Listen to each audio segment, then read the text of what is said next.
नमस्कार। 3 दिन पहले राहुल जी आपका इंटरव्यू देखा।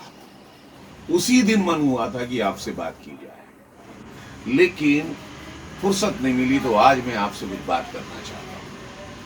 आपने कहा नरेंद्र मोदी का लॉकडाउन फेल हो गया। नरेंद्र मोदी ने कहा था कि 21 दिन के बाद कोरोना खत्म हो जाएगा, भाग जाएगा।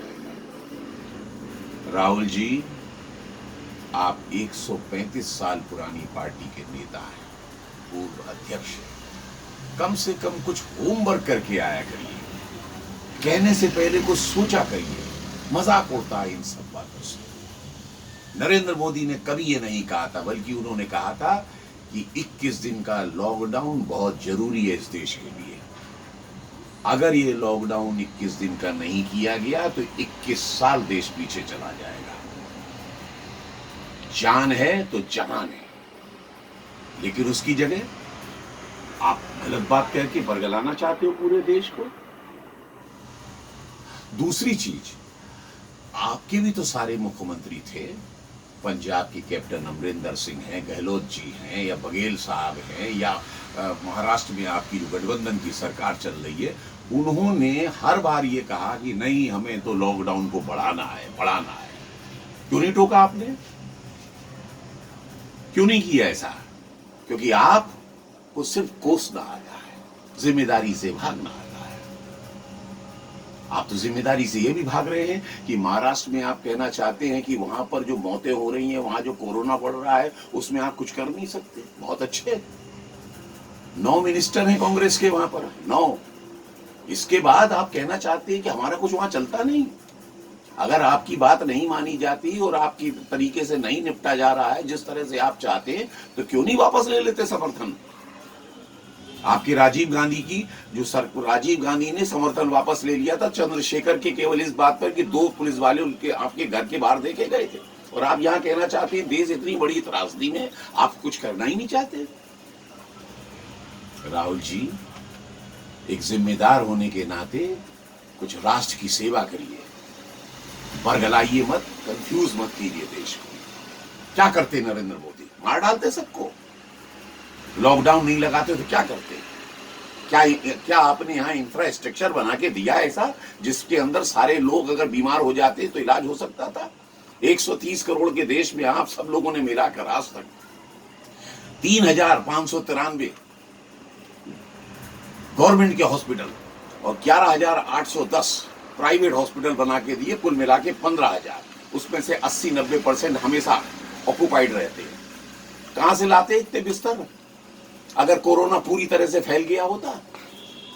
अमेरिका जैसा कंट्री नहीं निपट पा रहा है, जिसकी 33 करोड़ की आबादी है, जिसके यहां पर 1 लाख से ऊपर ज्यादा मर चुके हैं लोग, 17 लाख लोग वहां पर आज भी बेड पर कोविड-19 से जूझ रहे हैं।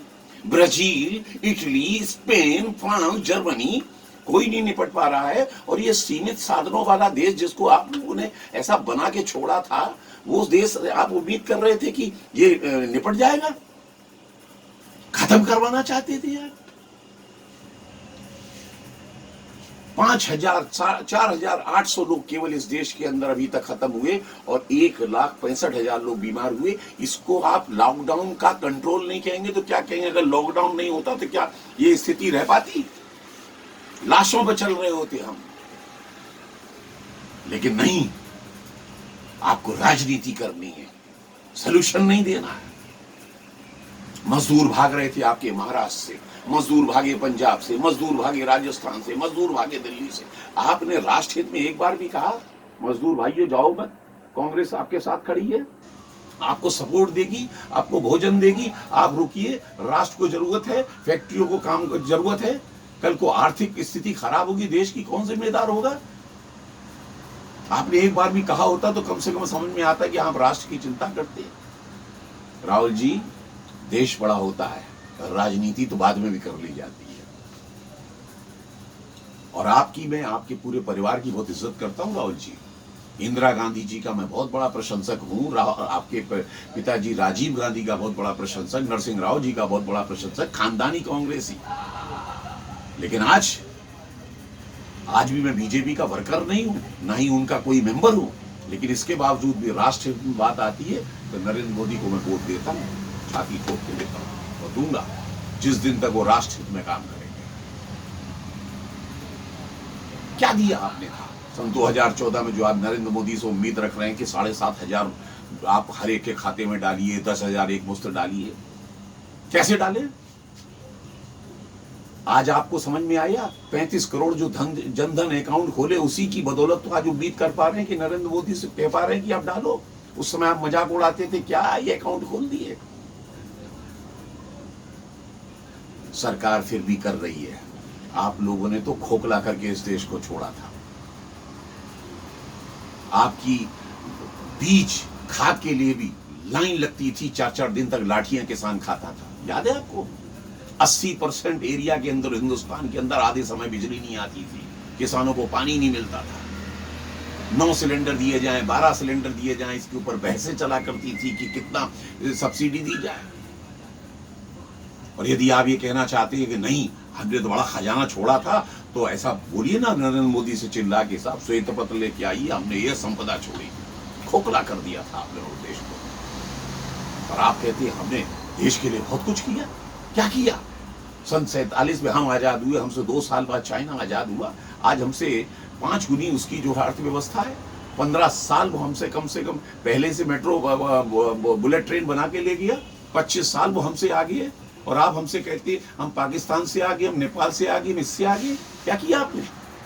और जो भी कुछ किया, अगर आप कहते हैं मोबाइल आया, कार आई, ये आए, सब नेपाल में भी मिलती है और लंका में भी मिलती है, और ये सब कंट्री में है। और यह ऐसा हमेशा होता चला आया। लेकिन आपने इस देश को कहां बनाया? मत करिए इस तरह से क्रिटिसाइज, सकारात्मक राजनीति करिए। राम जन्मभूमि जैसा मुद्दा सुलझाया गया, आपसे एक बधाई नहीं निकली। बड़े बड़े मामले यहाँ पर किए गए, सीए जैसा कानून लाया गया जो बिल्कुल देश हित में था, राष्ट्र हित में था, जिसमें मुसलमानों की कोई नागरिकता नहीं जा रही थी। इसके बावजूद आप लोगों ने भड़का दिया कि उठ के आ जाओ। और सबसे ज्यादा तो हद आपने तब कर दी जब जम्मू कश्मीर, जो कि आपके खुद जवाहरलाल नेहरू का ये था कि ये धारा जो है टेम्परेरी धीरे धीरे खत्म हो जाएगी, जिस 370 और 35A को जिस वक्त यहाँ पर लागू किया गया, वो भी संवैधानिक रूप से लोकसभा राज्यसभा से पास करा के उसको भी आपने असंवैधानिक कह दिया। संविधान और संवैधानिक की बात जानते हैं। 100 दफा आपकी सरकारों ने कम से कम 356 का दुरुपयोग किया, वो संवैधानिक था। और उसके बाद भी आप बाज नहीं आए अपनी अनमेच्योरिटी से। जब आपको मालूम था कि पाकिस्तान उपद्रव करा सकता है, जब आपको मालूम था वहां कर्फ्यू लगा हुआ है, जब आप जानते थे इंटरनेट बंद है, जब आप जानते थे शांति, फिर भी आप वहां पहुंच गए थे कश्मीर में, केवल इसलिए कि किसी तरीके से डिस्टर्ब किया जाए, इस पूरा जो 370 हटिए इसको मतलब बदनाम किया जाए। आप क्यों नहीं जाते? अब खुला माहौल है, जाइए ना। लेकिन आप नहीं जाएंगे क्योंकि आपको केवल राजनीति रोटियां सेकनी है। देश जाए गर्त में, देश जाए भाड़ में, नरेंद्र मोदी हारना चाहिए, नरेंद्र मोदी खराब होना चाहिए, नरेंद्र मोदी को जाना चाहिए। लेकिन उखाड़ नहीं पाओगे आप उस आदमी का, नरेंद्र मोदी का ये बाल नहीं उखाड़ पाओगे। इस तरह से सारा देश समझ चुका है। जय हिंद।